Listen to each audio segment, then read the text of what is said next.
శ్రీరామచంద్రమూర్తి మనకి 4 నేర్పుతారండి. First one, ఎంత కష్టమైనా సరే అనుకున్నది సాధించాల్సిందే.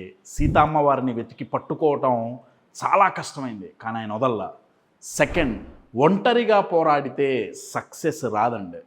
శ్రీరామచంద్రమూర్తికి కొన్ని కోట్ల వానరాలు టీం వర్క్ చేసి ఆయనకి హెల్ప్ చేసినాయి. మన ఐడియాని నచ్చి మనతో మన గోల్ అచీవ్ చేసేంత వరకు ట్రావెల్ చేయటానికి నలుగురిని ఇన్స్పైర్ చేసి మోటివేట్ చేసిన వాడే నాయకుడు అండి. అది చాలా గొప్ప నాయకత్వ లక్షణం. థర్డ్, ఎక్కడికి వెళ్ళాలో మనకి తెలుస్తుంది, కానీ ఎలా వెళ్ళాలో ప్రతిసారి తెలీదు. సముద్రంలో వెళ్ళటానికి దారి కనపల్లా, దారి సృష్టించుకున్నారు. ప్రతిసారి మనకు అవకాశాలు దొరకవు, కనపడవు, సృష్టించుకోవాల్సిందే. ఫోర్త్, ఇంత కష్టపడి మీరు గోల్ దగ్గరికి వెళ్ళేటప్పుడు 10 తలల రావణాసురుడు మీకు మీ గోల్కి మధ్యలో నిలబడతాడు. ఆ 10 తలల రావణాసురుడే మీ లోపల ఉండే భయం కావచ్చు, అపనమ్మకాలు కావచ్చు, లేకపోతే మిమ్మల్ని డిస్కరేజ్ చేసి డిమోటివేట్ చేసే సొసైటీ కావచ్చు.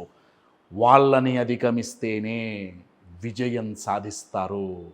అలా చేసిన వాడికి లోకమంతా జై జైకారాలు కొడుతుంది.